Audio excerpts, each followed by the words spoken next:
Hey guys, welcome back to Integrated Weight and Wellness YouTube channel.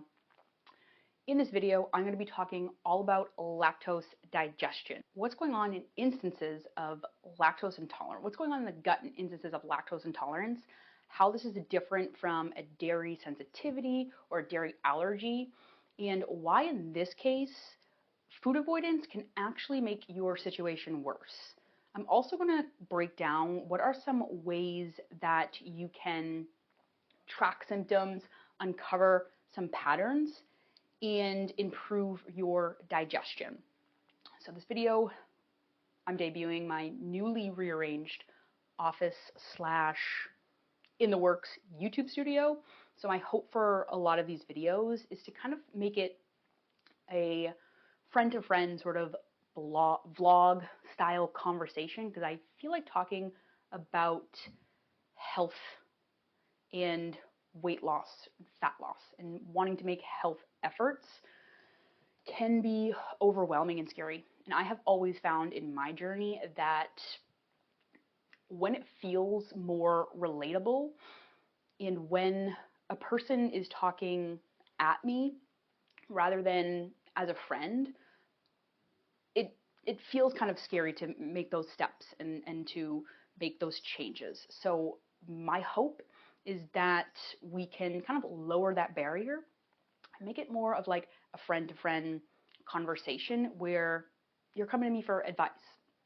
And I'm going to share a lot of my knowledge and share some things that can really help you to understand like what's going on inside of your body and really kind of getting to know your body better, because I feel like that's really where the magic happens, and that's kind of the goal of life, is to feel that within us. So anyways, without further ado, we're going to cut to the chase. We're going to get into it, but let me first kind of show you my office. This is my little makeshift home office.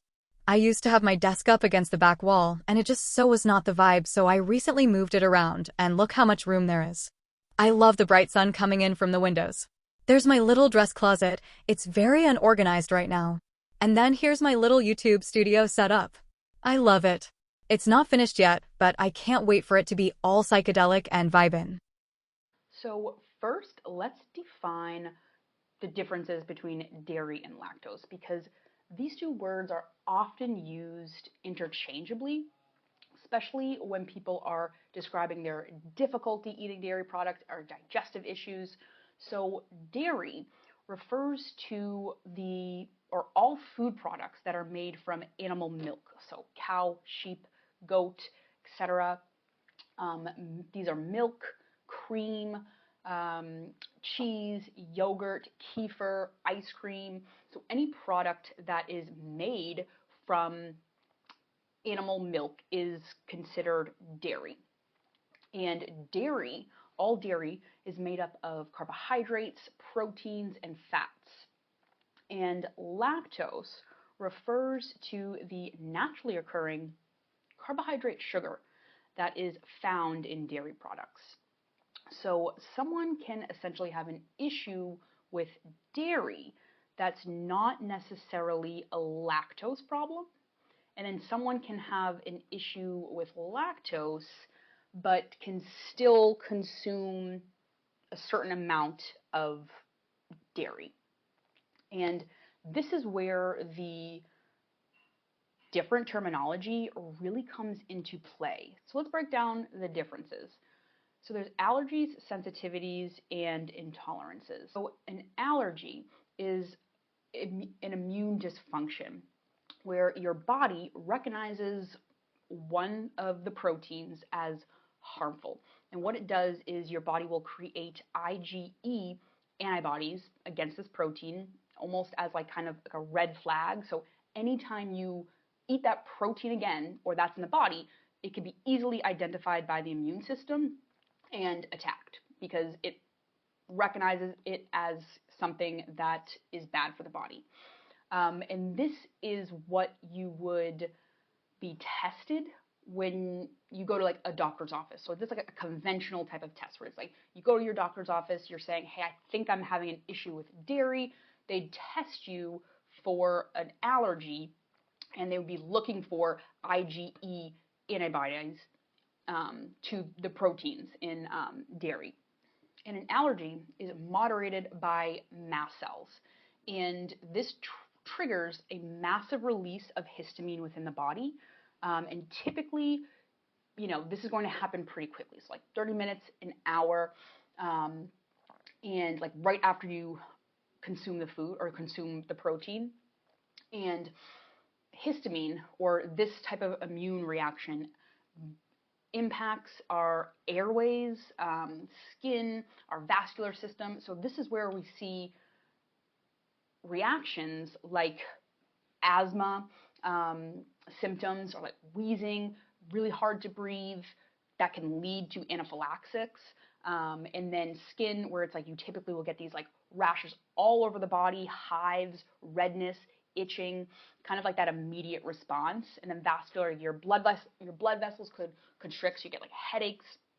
And these are kind of, these can vary. So like some people have mild, some people can have very severe, and this is why it's a big deal, because it ranges so much, and it can potentially lead to a situation like anaphylaxis, where it's like, this is a life-threatening situation. So that's why allergies are really a big deal. And typically dairy allergies are caught or identified, in childhood, right? Like when you first give a baby some cow's milk and they have breakouts all over their skin, or some type of kind of obvious response. Obviously it can be, detected later in life, but most commonly allergies are kind of caught when you're a child, because they have these kind of very quick, very sort of intense intense kind of responses. And also it's like only when you have that protein. So it's very specific to a food. Granted, with tree nut allergies, like, you could be allergic to a group of type of proteins, but, that's not really, that's a little bit too far deep into what we're talking about. So a sensitivity is an indirect immune reaction to a protein, where the protein itself is not causing the problem. Your immune system is overreactive. So this is like when you're a mom and you're getting the house ready for the holidays. You have, a to-do list that goes out the door, and you walk by your kid's room, bed's not made. You go downstairs, see your husband watching TV, and you're just like, that is it. Nobody in this goddamn house helps me. I'm the only one who does anything, and like, you just lose it, right? Like, your capacity to tolerate things is lowered, because you have a lot of other stressors going on. So in a normal scenario, you'd handle that situation a little bit differently, but because your tolerance is lowered, the reaction is kind of a big deal. And that's why sensitivities are often called a loss of oral tolerance. And we see this in instances of like celiac disease, or people with like autoimmunity, because there's something else that's causing the immune system to be hyperreactive. And what happens is the proteins will bind to antibodies and create a cascade of inflammatory reactions. And the antibodies that are in this situation are IgG, IgM, and like IgA. So IgG antibodies are on pretty much all cells in the body, so it's very abundant. And this is why we can see like a systemic type of response, where we're seeing reactions like brain fog, fatigue, like random skin flares, migraines, things that are variable from like extremely different from person to person. They come, they go, they're kind of random. They're very hard to detect and pick up on, where it's like, okay, I'm having this, like, I don't know what is causing it. Like, it's very hard to pinpoint. And then IgA antibodies are typically found in like mucosal tissue, so lymph, lungs, tears, saliva, your intestinal lining.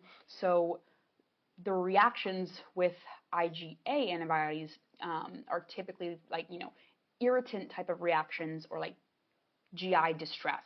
So you can have like dry cough, watery eyes, dry mouth, puffiness, because that's like, if you're having issues with lymph tissues or like gas, bloating, kind of like the traditional sort of like GI distressing type of situations.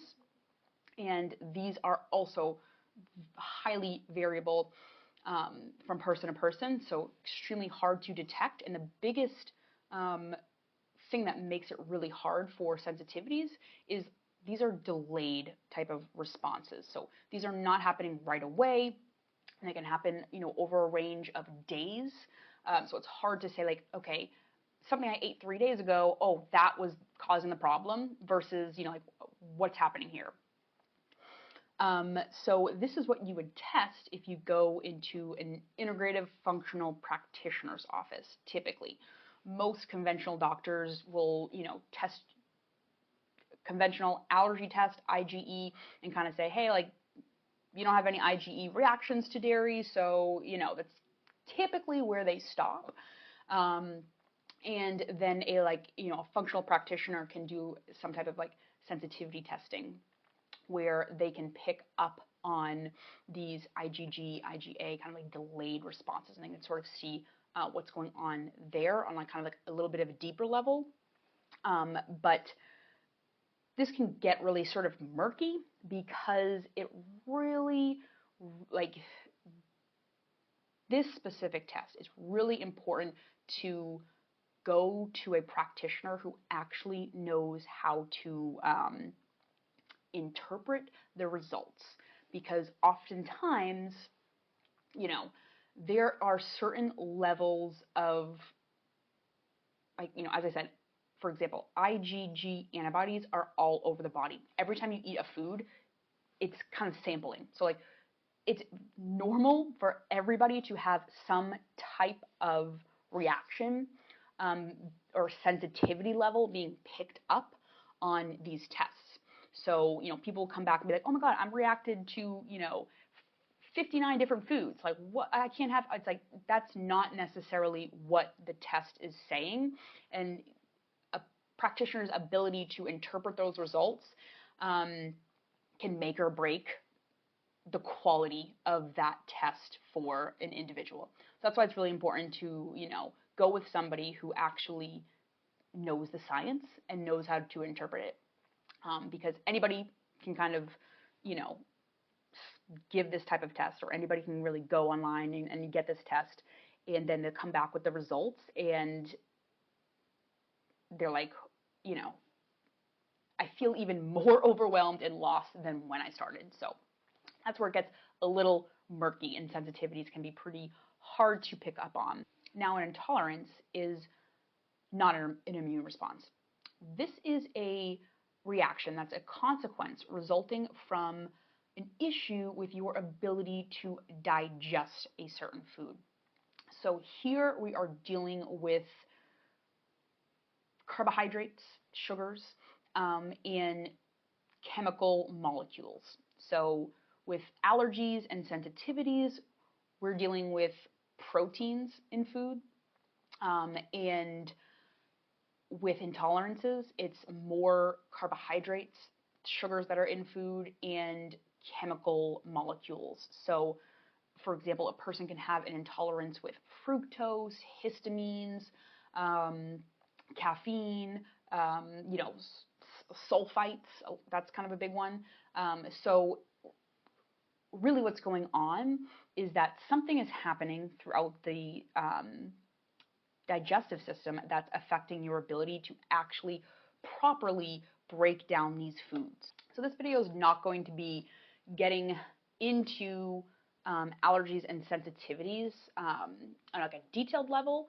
So to give you a little bit more context, because we're really going to be focusing on these intolerance, or a lactose intolerance specifically in this case, I'm going to give you a little overview of digestion. So don't worry, this is not going to be too technical. I'm going to make it simple.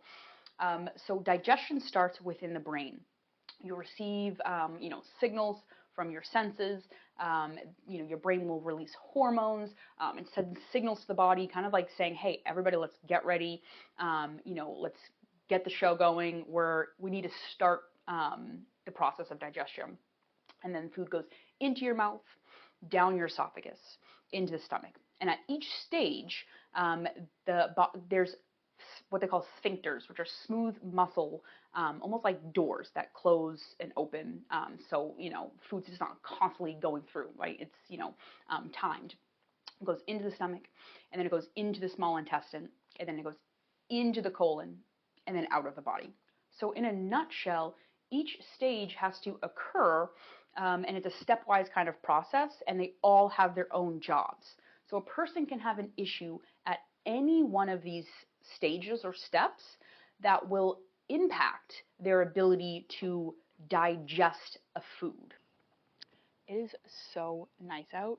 I cannot believe this is winter, so I literally had to just come outside. Also, I wanted to check on my cat. Look at her. Look at Penny. Hey, baby. Cute. So each stage has to contribute. So I like to visualize it like a life cycle. So like your brain is like God, your parents having sex, right? Like without that, you wouldn't be born. That's like the communication. Your brain will receive things from your senses, and it releases hormones. It sends signals like to the rest of the body, like saying, "Hey, everybody, let's get ready. We're going to need to digest." So it like wakes up the system. So it's like the very first thing that needs to happen, or else nothing else would work. Then we have the mouth, the esophagus, and the smooth muscle sphincters, like the doors. Those are like your grandparents. So, they tell you, like, hey, you need to learn your manners, but, like, they let you get away with stuff, right? So there's digestive enzymes in your saliva.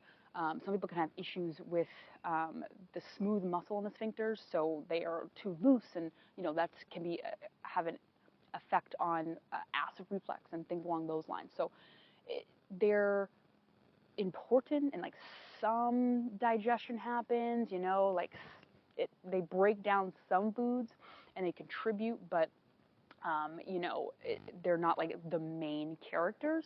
And then we have the stomach and the other organs like pancreas, gallbladder, liver.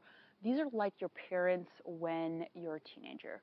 They know what's best for you, but like you just really don't want to listen. So there's stomach acid, bile, a bulk of the digestive enzymes are released at this stage. There's more significant breakdown, most typically like proteins, fats at this stage. And then we got the small intestine. So this is like you when you're in college. You just want to party, go wild, do whatever. You think you're invincible. Doesn't matter what you do. Like you're having fun.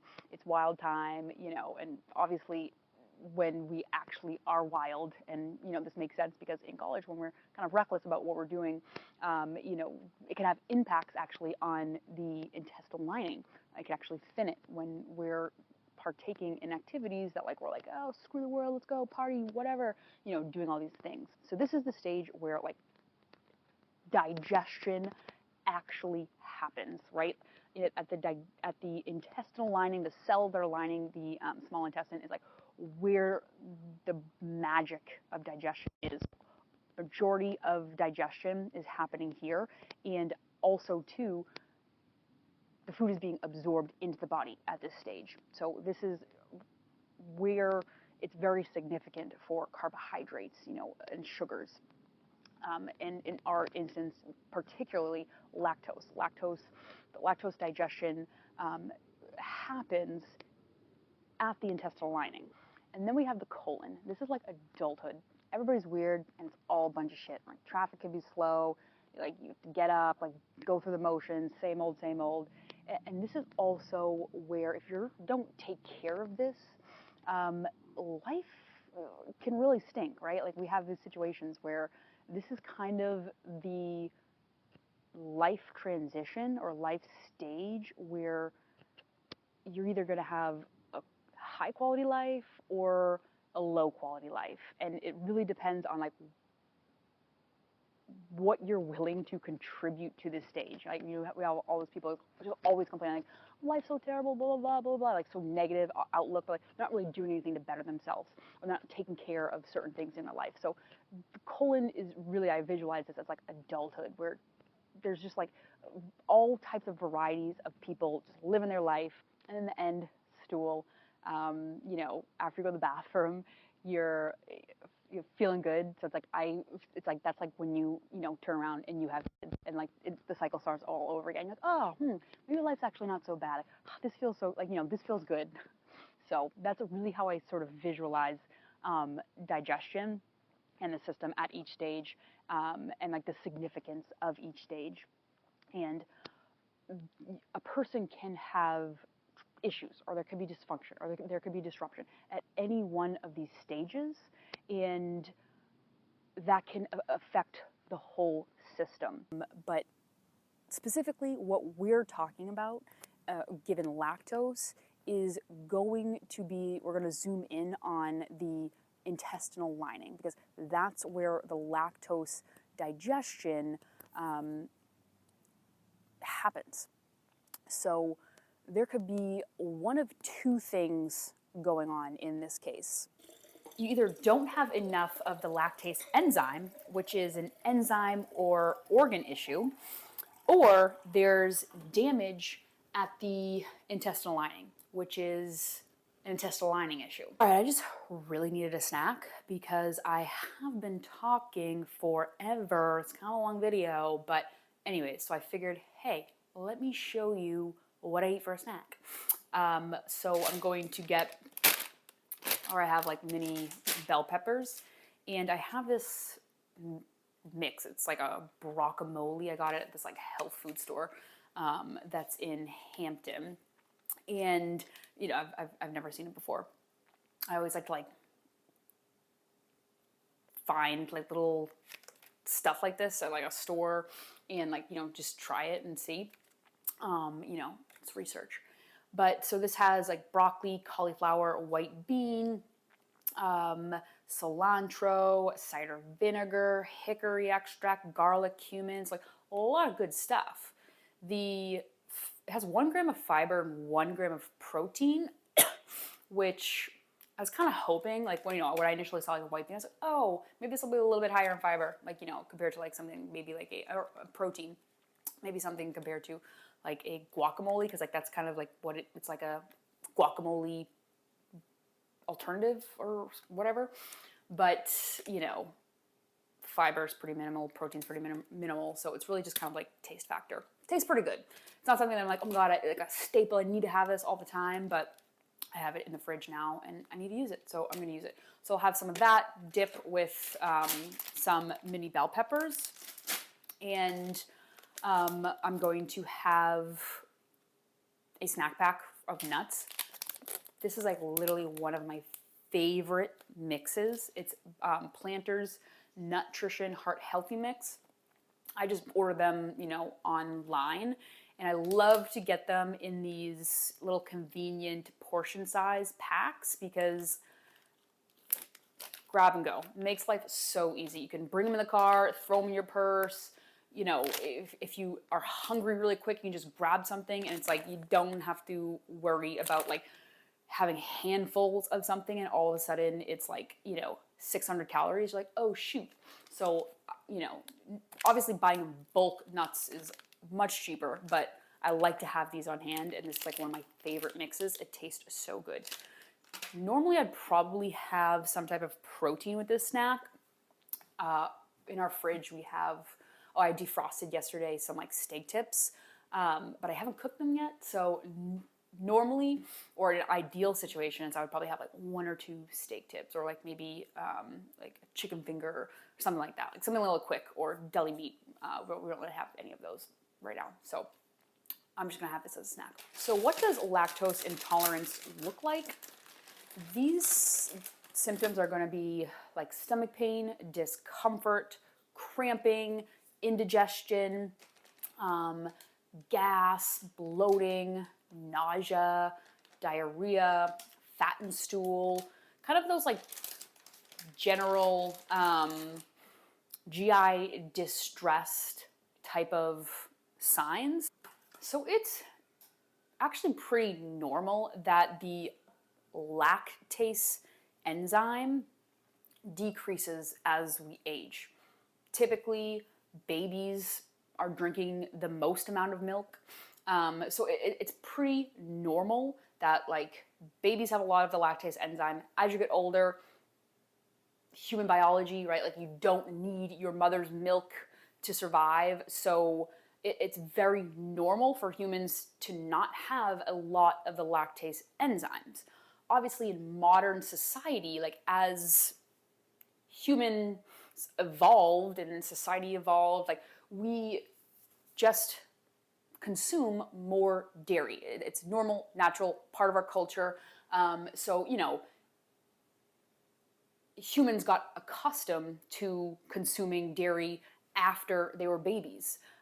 So, you know, this is something where it's not a problem. It's not necessarily an issue to be solved if a person does not have a lot of a lactase enzyme. So if we're in instances of lactose intolerance, right, it's not like, oh, hey, we need to fix this and we need to get your body to produce more or to have more of the lactase enzyme. Like it's not really like an issue. What is likely occurring in those cases is you're just consuming too much of a portion that your body is able to handle. So that just needs to be adjusted. But some people have more, some people have less. There's no like gold standard or way to like test or measure really how much lactase specific digestive enzyme a person has. I mean, maybe there is, science can do that, but like that's not, you know, something that like we would test or we would really worry about. It's more so based off of if you're having symptoms, we're deciding like, hey, is this an enzyme problem or is this something else? Because in other cases, especially when we have, you know, there issues with damage at the intestinal lining, and there could be a lot of factors of why the intestinal lining is damaged. But usually intestinal lining things are, a person's not just reacting to dairy.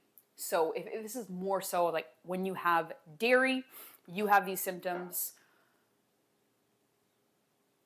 If you're having dairy and also other foods and having these symptoms, this is likely a secondary problem. So this is instances like somebody who has SIBO or somebody, you know, like who has FODMAP intolerance, where it's not just dairy that we're dealing with. So if you're having reactions to dairy and other foods, then this is not an enzyme thing. Can we get a commotion for the snack plate? Is that a beauty or what? Excellent. So what ends up happening is that the lactose molecule will remain undigested and travel throughout the intestines, and bacteria will start to ferment it, and then it will draw excess water into the intestines. And this is what leads to those symptoms or those GI issues with gas, bloating, cramping, diarrhea, because all of that is going on due to the fact the lactose molecule is not digested. At this point, someone who experiences those symptoms will likely start to avoid having dairy. They'll stop eating like pizza, creamy pastas, ice cream, and naturally they'll start to feel a lot better. And, you know, they'll say, see, told you it was dairy. There is a problem with me. I can't have dairy. And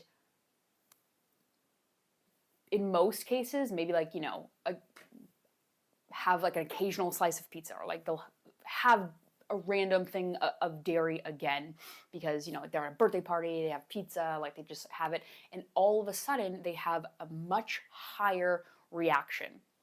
And they're like, oh my God, like this, like, you know, that solidifies it. Dairy is not good for me. Because what happens is when we take out large food groups from the diet without replacing those nutrients. So for most people, especially if you've usually eat dairy or usually have dairy, or, you know, have a lot of those foods that might have dairy in them, they're contributing a lot of different nutrients. So yogurt, probiotics, calcium, vitamin D, you know, things along those lines that most of us, especially if you grew up eating dairy and you've always had dairy, that's a part of our diet that we're getting those nutrients from. So when we take out those foods and we do not replace, because this is often what happens, not every single time. And, you know, if you're a person who like adjusted for your diet, then this is usually not an issue. But so it's like if you're not having dairy anymore, and that was for most Americans, that's a large part of where we get our probiotics, because we don't eat as much fermented food in our culture. So doesn't apply to everybody. If somebody eats fermented food or they're getting probiotics from other sources, then, you know, it might not be an issue. But for the typical person, the typical scenario, what I see often, or what as a, you know, a society we're really seeing with gut health issues, is we're taking these foods, because it's super trendy to, like, you know, be like, oh, I don't eat this, I don't eat that, I don't eat that. Marketing's like free of dairy, free of blah, blah, blah, you know, all these things that it's like, you know, like a badge of honor that we like are eliminating all these types of food. So we're taking a lot of these, you know, foods from our diet, and most of us, or most people, are not, you know, then having, you know, sauerkraut, or having, you know, miso soup, or other fermented foods in other sources, or increasing their sources of calcium. So for calcium, for an example, dairy has a higher bioavailability. So, you know, for example, you eat a carton or a container of yogurt, you're getting about 300 milligrams of calcium. There's a lot of non-dairy sources of calcium. You just have to eat a lot higher portions of them to get that same amount.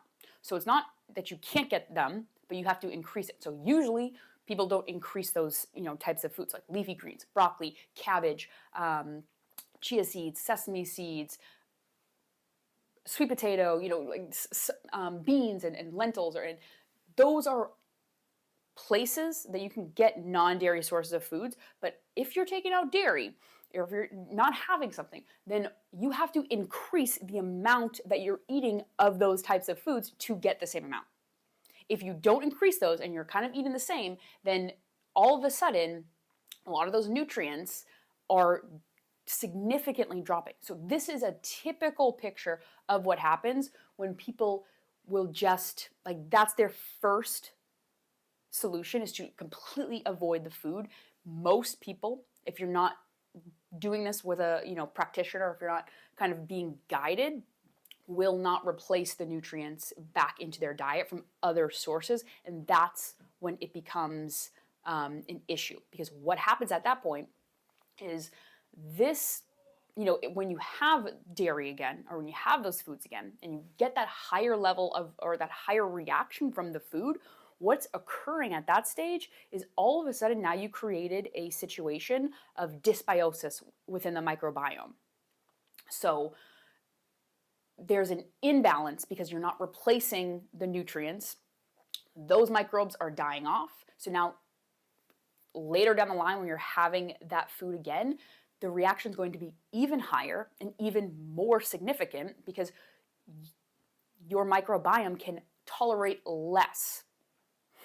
And so that's why we see those larger reactions, and even down the line, they can create other gut health issues, and you might start seeing reactions to other foods because of that dysbiosis, because the diet was not adjusted properly. In cases of lactose intolerance, avoiding dairy completely isn't always necessary because everybody has a threshold of what they're able to handle without having reactions, in most cases.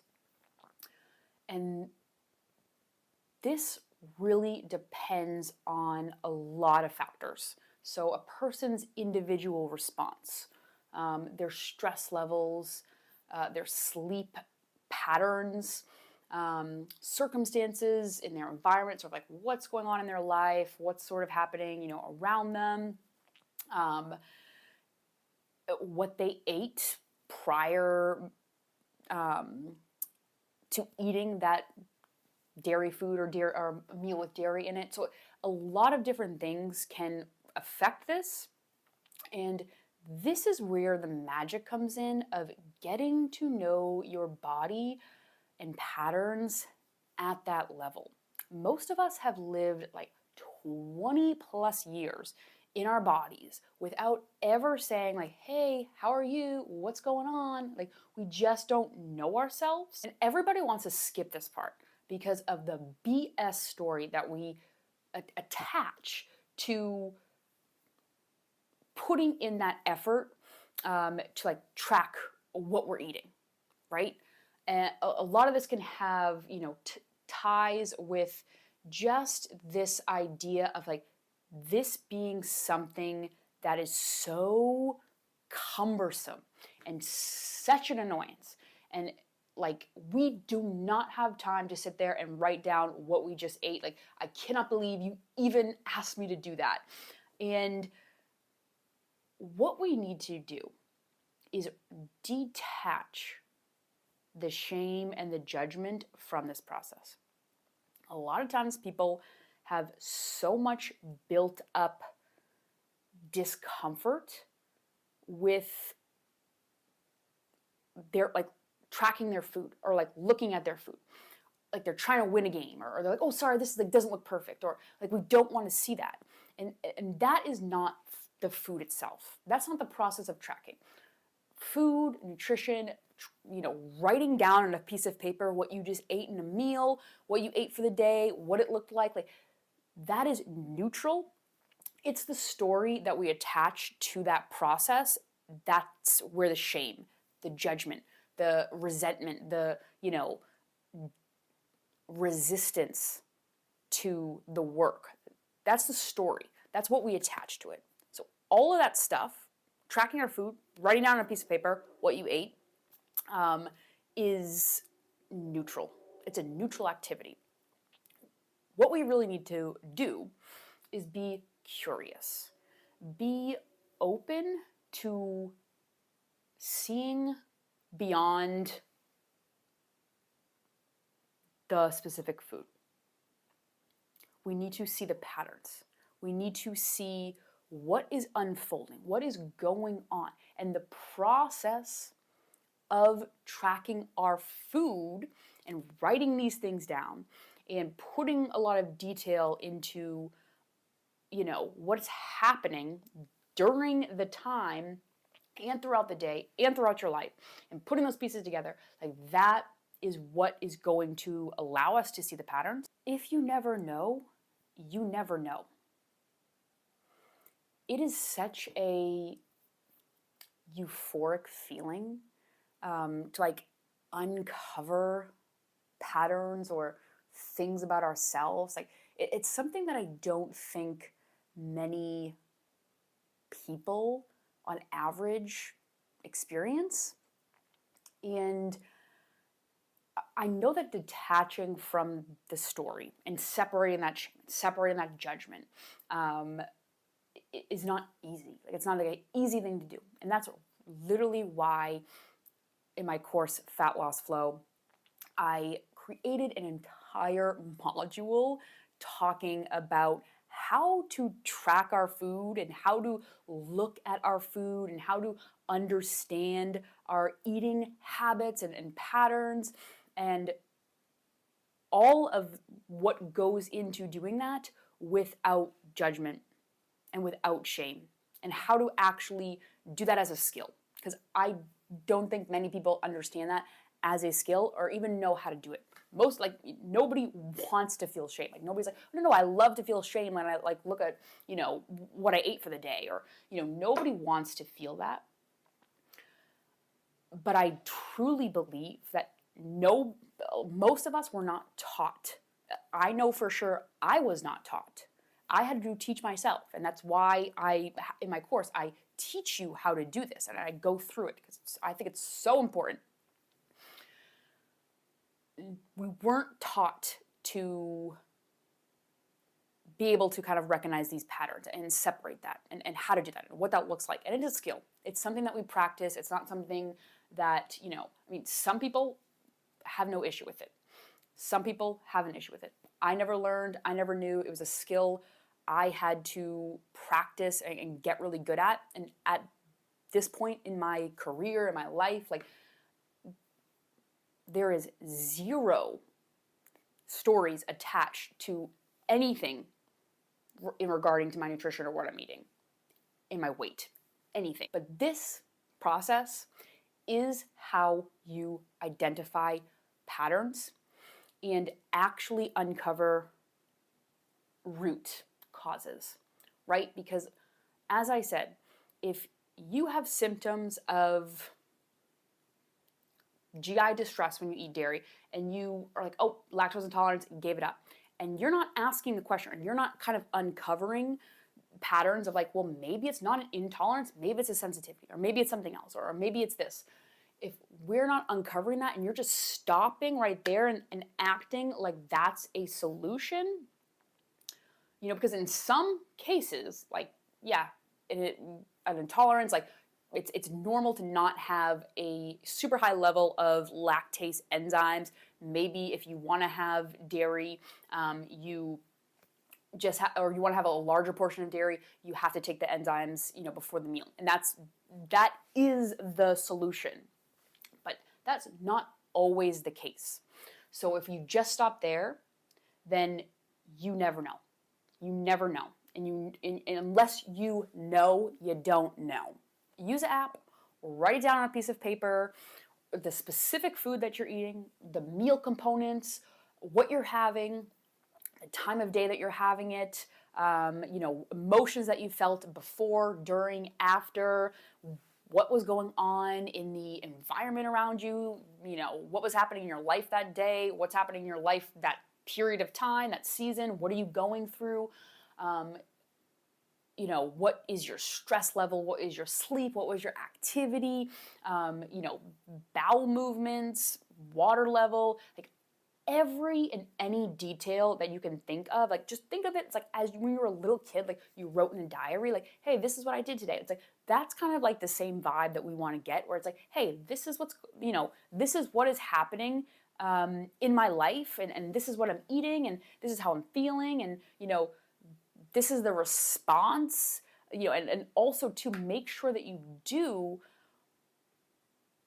when you are tracking the foods and when you're writing down the foods, like, you want to write down the time that you're eating the food, and then you want to write down the trigger, the symptom, the response that you're experiencing, and also the time that it happens. Whereas, like, is it the next day? Is it in 2 hours? Is it 4 days later? All those kind of things. And if there are reoccurring things, like you're constantly, every single day you wake up and you feel brain fog, like, all of it is relevant, and all of it can be used to uncover something. And I always say, like, you don't have to track like this forever. You don't have to do this process for the rest of your life all the time. But I always say, give it a month. And for a lot of people, that seems like crazy, or that's way too long. But 1 month is kind of like the minimum to be able to uncover patterns. Anything less than that is helpful or useful information, but it is most likely going to shortchange you, and at the end you'll still be left with like, was it, is it, I don't know. Like, to find a pattern, I always say, like, give it a month of tracking your foods. This can be challenging to be able to recognize different symptoms and to be able to say, hey, you know, is this bloating? Is this stomach distension? You're like, what exactly is going on? It's overwhelming, and it can be a lot.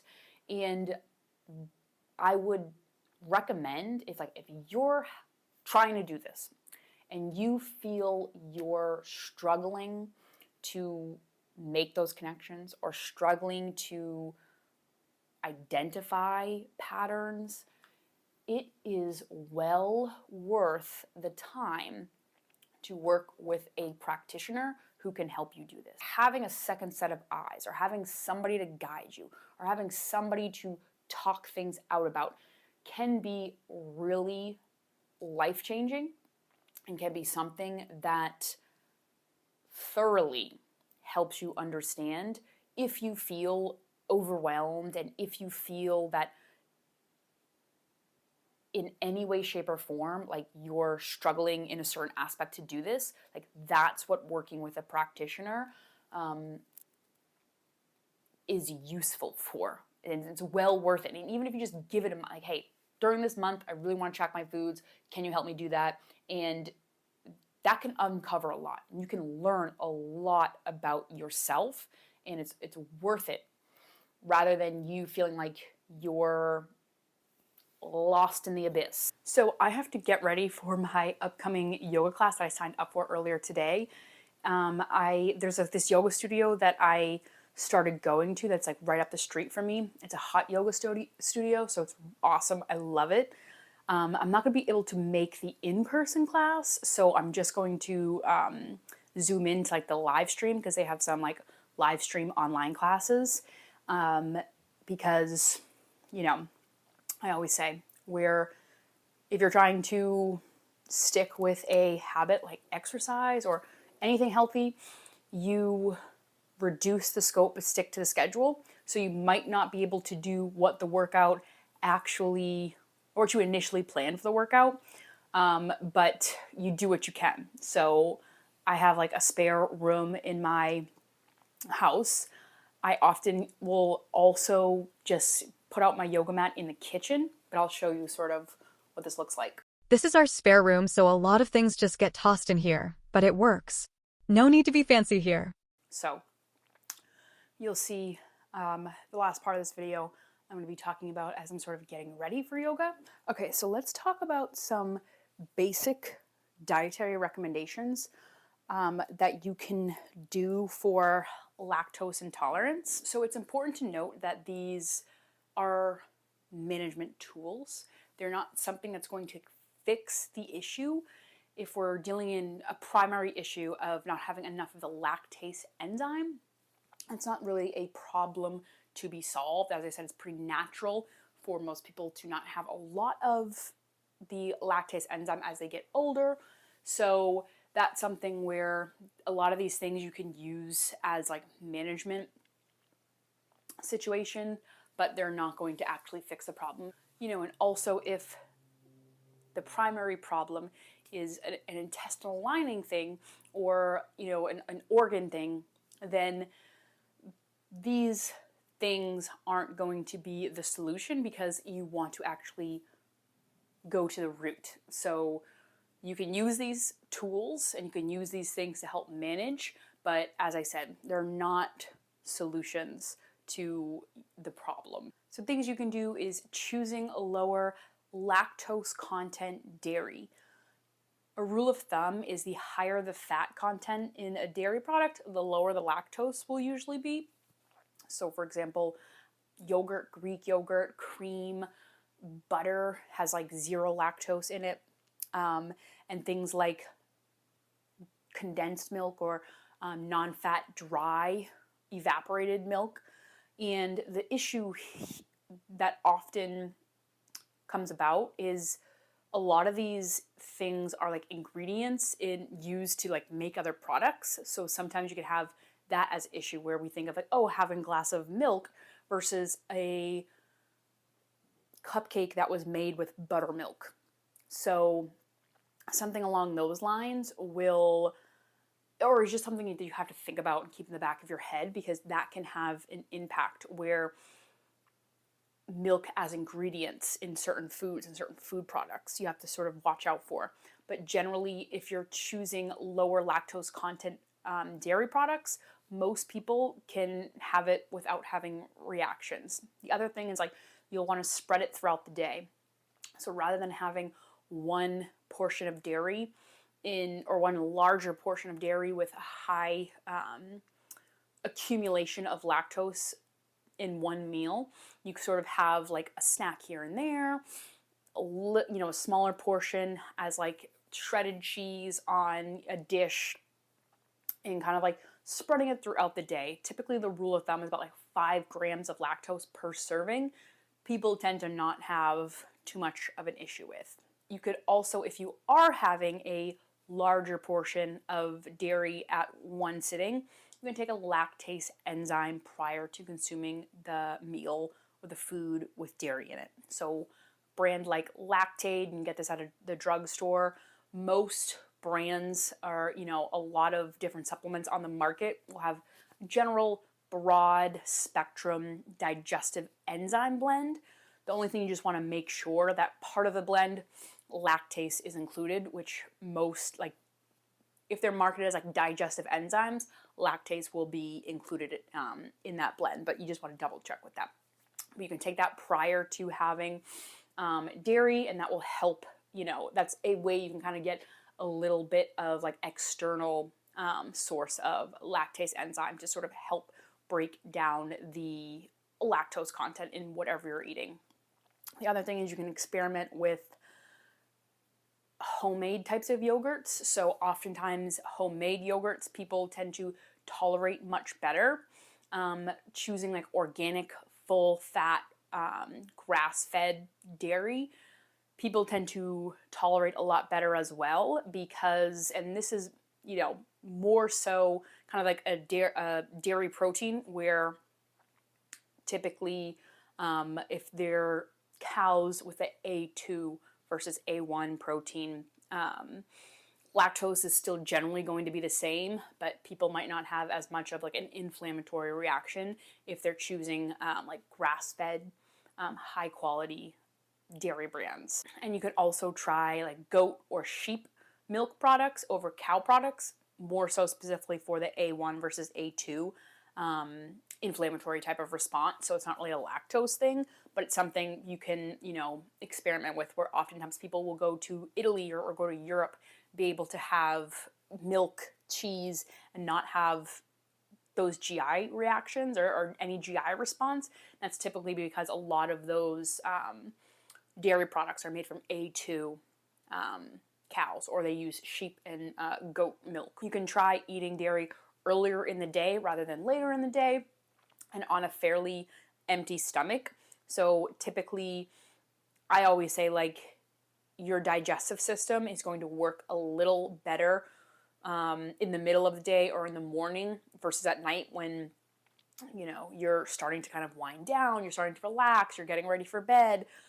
So typically I would say like the harder to digest foods, eating it earlier in the day or in the morning can be helpful. You can also separate having the dairy from really other high carbohydrate foods and things with lots of sugar in them, because again, when we're thinking about where lactose is being digested, it's the intestinal lining, and that's where most carbohydrates are digested, or all carbohydrates are digested, and that includes things with sugar. So thinking of just like reducing the load that your digestive system has to do at one period of time can be helpful. So kind of like trying to separate that, or not having the dairy with a lot of other things that your body's gonna have to digest in the same exact way at the same exact time. And then make sure to relax after having a meal that has, especially if it has dairy in it, or go for a light walk afterwards. That can sometimes help the digestive system. And also making sure to chew very thoroughly, because again, at each stage you want to kind of like break up the food molecule as much as possible to assist the digestive system. And like chewing with the mouth can be one of the easiest ways that you can sort of front load a lot of or some of the digestive load, where it's like you're breaking it down rather than swallowing it and having it have to be broken down and like skip certain parts. And then utilizing some like herbal teas, so like fennel, licorice root, star anise, caraway, peppermint, any tea blend that will have those herbs in it can help with gas and bloating. That's just a general thing. It's not just strictly with lactose, but something where it's like if gas and bloating is your issue, then having, you know, a tea blend that has some of those, you know, herbal sort of bloating stars can help, because what those herbs do is essentially they help move gas, you know, out of the system.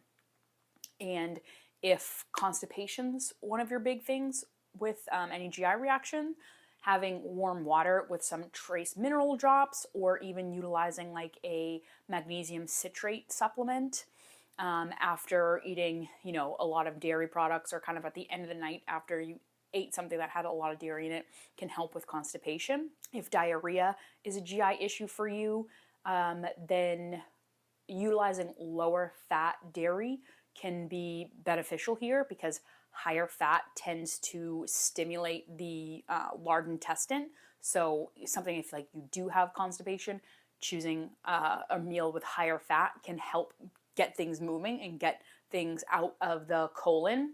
So if diarrhea is something that's an issue for you, choosing the lower fat dairy can be helpful. And then for nausea, reflux, indigestion, if these are issues that you're dealing with, then utilizing ginger chews, ginger tea, apple cider vinegar, or herbal bitter drops before you're eating meals can help with any of those GI. And again, these are general things that are not just strictly for lactose or dairy products, but can be utilized if you have any one of these GI issues. These are kind of things that are pretty general that you can start experimenting with and see if they're helpful for you. Because really, as I've been saying, the real magic starts to happen, and the real solution starts or is rooted in understanding our own patterns and our own individual reactions and responses and things that work for us, and sort of building our own toolbox for things that we can, you know, utilize and that we know work and that we know help us. And that's what I really hope that this video helped you get closer to, of being able to start that process of understanding and being able to utilize some of these tips and tricks and seeing if they are helpful for you, or if they help you uncover a little bit more of getting to know yourself and your body a little bit better. Drop any questions in the comments. I would love to hear from you guys. And don't forget to like, share, follow, leave a review, so we can help spread the word of optimal health for regular people to others. So thank you for checking out the video, and until next time, I'll see you guys later.